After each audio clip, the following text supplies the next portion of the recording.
sampai ketemu lagi dengan Bapak ya. Mudah-mudahan pada pertemuan kali ini semua anak-anak Bapak khususnya kelas 7 SMP Negeri 1 Koma dalam keadaan sehat dan terhindar atau dijauhkan dari penyebaran virus corona yang ada saat ini.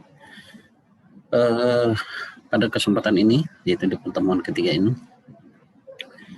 ada beberapa yang Bapak akan sampaikan dengan kalian ya, karena waktu kita cukup terbatas dan untuk menghindari video yang cukup memiliki durasi yang cukup panjang, maka Bapak harus langsung aja ya.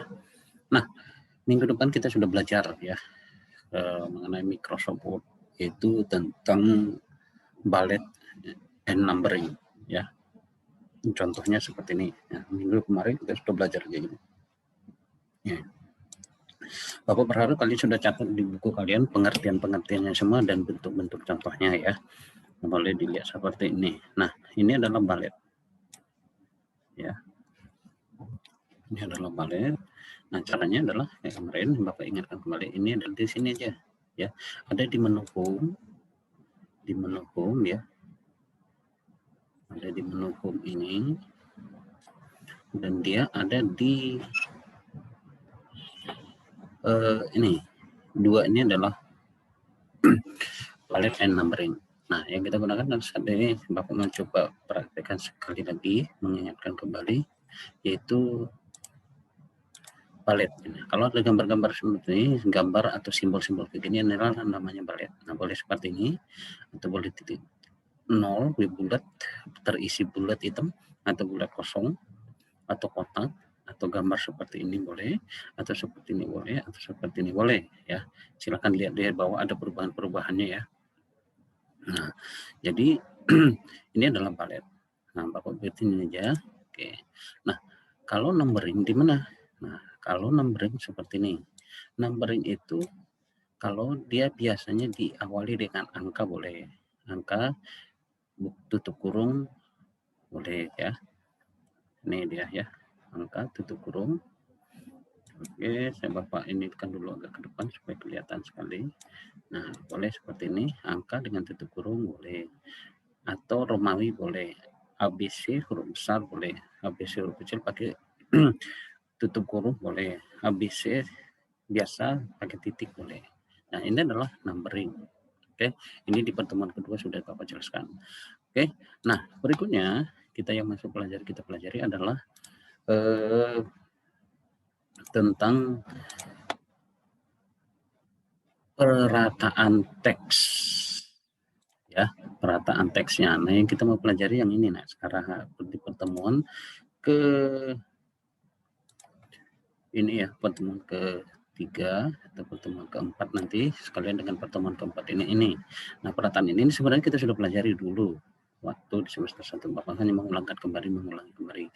Nah, perhatikan ya, perataan teks. Yang pertama ini adalah perataan teks. Yang pertama adalah yang ini ya. Perataan teks yang pertama ini, yang ini. Ini adalah perataan teks.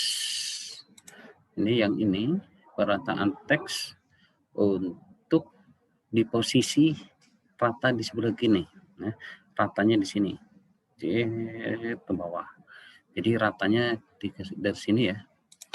Di rata dari sini sampai ke bawah ini rata. Itu kalau menggunakan yang ini ya, menggunakan yang ini. Nah, kalau ini namanya left alignment atau left alignment ya, left, atau perataan di kiri. Di rata dia ratanya di sebelah kiri ini ya. Rata di sebelah kiri ini. Nah, kalau yang ini ya, ini adalah rata tengah ya. Rata tengah yang ini ya, rata tengah. Nah, model rata tengah di mana? Nih dia nak. Kalau rata tengah adalah fungsinya adalah membuat semua teks ini ya, semua kalimat ini berada di posisi di tengah. Nih dia. Nah, ini di tengah semua. masuk mengacu kepada ke tengah semua, ke arah tengah semua, mengacu kepada tengah semua. Itu adalah center, ya, membuat teks menjadi rata tengah, ya, atau membuat kalimat menjadi merata ke tengah semua, mengerucut ke tengah semua gitu. Dan yang berikutnya adalah ini, ya. Yang berikutnya adalah yang ini nih, nah. Nih, ya, atau Bapak bikin kotaknya ya. Ini adalah right alignment. Itu artinya perataan ke sebelah kanan. Nah, ini seperti ini tadi ya. Harus diblok dulu. Caranya adalah diblok dulu seperti ini ke kalimatnya atau paragrafnya, baru kita klik di sini. Nah, dia ratanya di sebelah kanan. Dia membuat rata di sebelah kanan. Ini dia ratanya, nah. Ya, rata. Kalau Bapak tarik garis lurus, dia rata, ya. Ini rata kanan. Nah, kalau rata kiri tadi di sebelah sini, ya. Kalau rata tengah dia ke tengah, tapi kiri kanannya jadi acak-acakan gitu. Nah, satu lagi adalah ini namanya right alignment atau perataan kanan. Ya, satu lagi adalah rata kiri dan kanan. Nah, rata kiri dan kanan ini kita ambil di sini. Ya, kita ambil di sini yang ini. Ya, ini adalah rata kiri dan kanan yang ini. Ini rata dan kiri dan kanan. Jadi di bagian kirinya rata juga, di bagian kanannya juga rata. Jadi rapi ya semua. Kiri dan kanannya rapi. Jadi itu disebut dengan justify, ya. Alignment justify. Nah, modelnya gimana, nak? Ya, ini dia. Kita blok lagi dulu. Ini namanya di blok. Seperti ini harus diblok ya, harus diblok. Nah, kita klik ini. Nah, ini justify. Nah, justify ini adalah membuat teks menjadi rata di bagian kiri, ini kirinya, ini rata. Nah, rata juga di bagian kanan, ya, nih, ya, rata juga di bagian kanan. Dia rata semua. Jadi rata di bagian kanan, rata di bagian kiri. Itu namanya, itu fungsi dari justify. Oke, nah ada 4 materi yang kita bahas hari ini, ya. Apa saja yang kita bahas hari ini adalah yang pertama, ya, Bapak buat. Nanti Bapak ulangi lagi ya. Nah, apa saja yang kita pelajari hari ini adalah yang pertama. Ini garisnya Bapak hapus dulu. Nah, perataan teks. Nah, perataan teks ini atau yang kita sebut dengan alignment atau disebut juga dengan alignment, ya. Nah, terdiri dari 4 fungsi. Yang pertama, ya, ini masuk lagi Bapak buat contoh penggunaan balet ya. Pertama, ya, rata kiri, ya, rata kanan, rata tengah, ya, rata kiri dan kanan. Nah, rata kiri ini kalau bahasa Inggrisnya kita sebut juga dengan left alignment, ya. Nah, yang ini yang kanan right. Oke. Nah, yang tengah itu center. Nah, kalau yang kanan, rata kiri dan kanan namanya adalah justify, ya.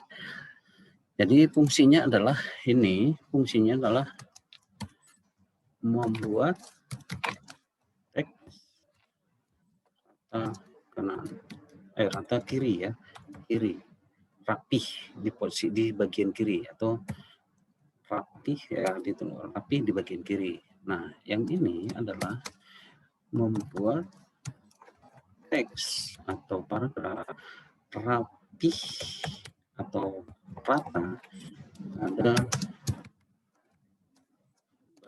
di bagian kanan, ya. Ya, ini bagian kanan. Ini pengertiannya, ya.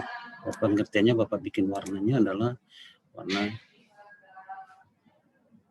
biru. Oke, biru ya. Ini pengertian rata kiri itu membuat rata di kanan. Rata kiri ya. Nah, rata center ini adalah membuat teks semua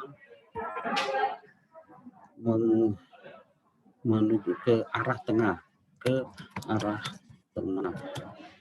sehingga pada bagian kiri dan kanan tidak rapih atau tidak rata atau rata ya. Nah, ini kalau center, jadi bagian kiri dan kanan. Nah, justify adalah membuat teks atau paragraf menjadi rata atau rapi pada bagian kiri dan kanan. Oke. Nah ya, itu pengertiannya. Bapak buat ini sini pengertiannya. Silakan nanti dicatat ya. Bapak buatkan lagi ini. Bapak tidak akan buatkan di web, tapi kalian harus lihat video Bapak ini supaya kalian bisa memahami. Jadi rata kiri adalah rata atau left alignment. Nah, ya, ini dia. Nah, alignment left atau left alignment ya. Nah, ini adalah center membuat. Nah, ini kita Bapak ulangi lagi ya. Nah, Bapak blok ulang kalau alignment left atau left alignment left atau rata kiri, dia ke rata di kiri. Nah, lihat, nah ini ratanya di kiri. Nah, kalau center ya, ini ada tulisannya center ya. Center dia ratanya ke tengah, mengarah semua ke tengah. Kiri dan kanannya itu jadi kiri dan kanan jadi karu-karuan, acak-acakan lah gitu. Tapi dia mengarah ke tengah semua. Nah, kalau yang kanan atau alignment right, ya ini dia rata di kiri kanan nih. Bagian kirinya acak-acakan. Ya, kalau ini justify, ini adalah meratakan kiri, di sini rata, di sini rata. Jadi ada 4 fungsi yang kita pelajari di pertemuan hari ini ya. Yang pertama yaitu tentang perataan teks atau alignment. Ya, ada 4 fungsi yang kita gunakan di sana, yaitu rata kiri atau alignment right, left, rata kanan atau alignment right, rata ke ya, rata tengah atau center, ini ya center. Nah, rata kiri dan kanan atau justify ya, itu yang kita pelajari hari ini. Nah, oke, silakan dicatat. Tugas kalian adalah ya, tugas kalian adalah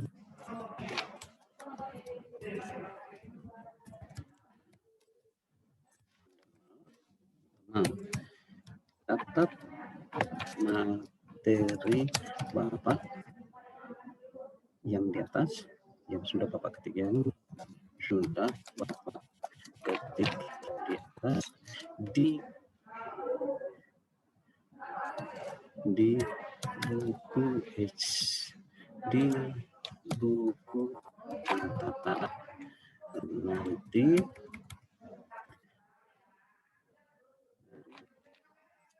akan diperiksa ketika kita tetap di kelas ya.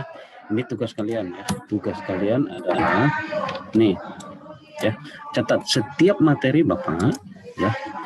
Setiap materi yang Bapak sampaikan kalian harus catat di buku ya. Itu akan tugas dan itu akan menjadi penilaian dan itu akan menjadi, silakan dicatat dengan lengkap dan itu akan menjadi kalian juga menjadi absensi dan juga menjadi akan nilai tugas dari Bapak ya.